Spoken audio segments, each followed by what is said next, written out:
There's a passage in 2 Corinthians 12 that revolutionized how I understand unanswered prayers. Paul, the man who raised the dead, who survived shipwrecks, who planted churches throughout the Roman Empire, had a problem God refused to solve. Verse 7. There was given me a thorn in the flesh. We don't know exactly what it was. Some say it was an eye disease, others, epilepsy, maybe depression.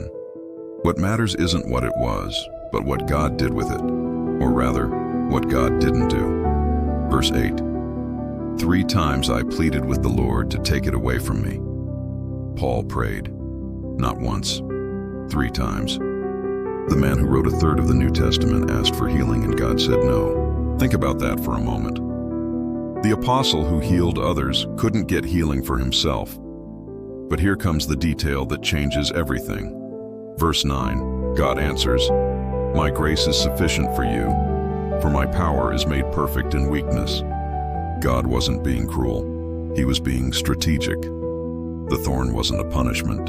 It was protection. Look what Paul says in verse 7, the thorn was given to keep me from becoming conceited.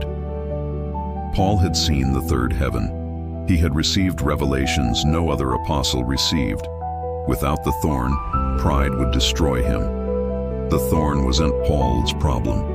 It was God's solution to a bigger problem Paul didn't even know he had. This completely transforms our theology of suffering. What if some of our unanswered prayers are actually answered prayers in a way we can't understand?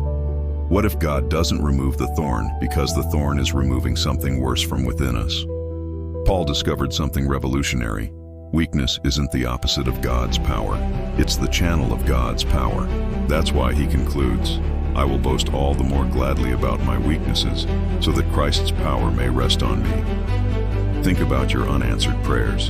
That problem that won't leave your life. That situation you beg God to change and nothing happens.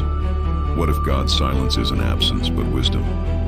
What if he doesn't remove it because he knows you without it would be worse than you with it? Paul's thorn teaches us that God prefers to give us strength in weakness rather than deliver us from weakness. Because when we're strong, we think we don't need him. But when we're weak, his power doesn't compete with ours. It flows through our emptiness. Maybe it's time to stop asking God to remove the thorn and start asking, Lord, what do you want to do through my thorn? Because it was through the thorn that Paul wrote the letters we still read today. It was in weakness that he found the power that changed the world. Your thorn isn't your curse. It might be your greatest blessing in disguise. The question is, will you trust God enough to find out?